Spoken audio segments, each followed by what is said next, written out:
Calls to crack down on human trafficking and smuggling at the southern border after Border Patrol released a troubling video to the public. That video shows two girls, just 3 and 5, being dropped in the middle of the New Mexico desert from a 14-foot border barrier.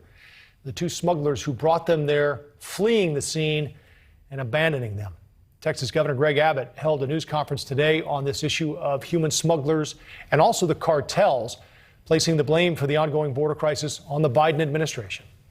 The Biden administration's open border policies have created an open season for human traffickers, for drug smugglers, for cartels and gangs.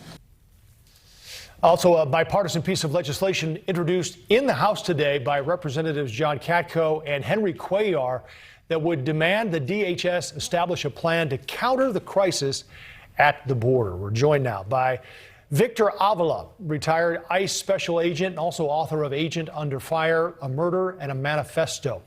So you've seen what's happening at the border firsthand, and I know you just went on a tour. Tell us what you saw down there. I sure did, Joe. I was there for a couple of days in McAllen, Donna, Texas, and Mission, Texas area. I had never in my 20-year career have seen the conditions that I saw down there. I was able to make contact with the Border Patrol agents and speak to them, and really noticed how on edge they are because of the gag order, because they're so concerned and afraid of what the Biden administration and the conditions that they put them under. But despite that, they're so overwhelmed with the work. While I was down there, 400 plus bodies, individuals, men, women, and children were released, but not to the Donna Center, not to another facility or detention facility, but straight to the streets, without any DNA testing, without any background checks, straight to a bus station where I saw them get a COVID test that FEMA is conducting. Then they go to a Catholic Charities kind of a center there, gives them some toiletries, and then they wait for their bus fare or airline ticket that they get to board without any kind of identification. What would normally happen? And normally they would be detained. In any other circumstance, they can be charged with illegal entry, 1328, 8 USC 1325, and there's a prosecution. If you don't want to, if the prosecution is declined, then they would be returned to Mexico under Title 42. That's what was happening just a few weeks ago because of the pandemic, using Title 42 and that regimen to send them back. In this case, they're being allowed in, and not everyone is going to the detention facilities. So what happens after their process? Are they given a notice to appear? Where do they go from there? In this case, the one that I'm describing, not even a notice to appear. They're giving what they call the Form 213. It's just information on their name, address, whatever the alien provides, whatever information they provide, and that's what they're allowed to board an airplane or a bus with, and then to their final destination all throughout the United States. The ones that I saw there were heading a lot to the northeast part of our country, and I had never seen anything like this. There's almost no enforcement of immigration law, very little enforcement of any other laws that are being broken. We have 21, 22-year-olds providing false statements to U.S. agents claiming that they're 17-year-olds. That's another violation of law, providing a false statement to a U.S. agent, but there's no prosecution of that as well.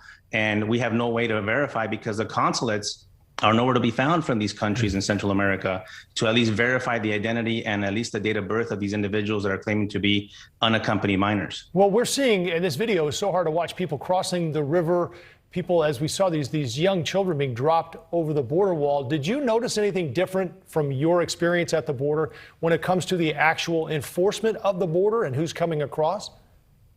Absolutely, there's none.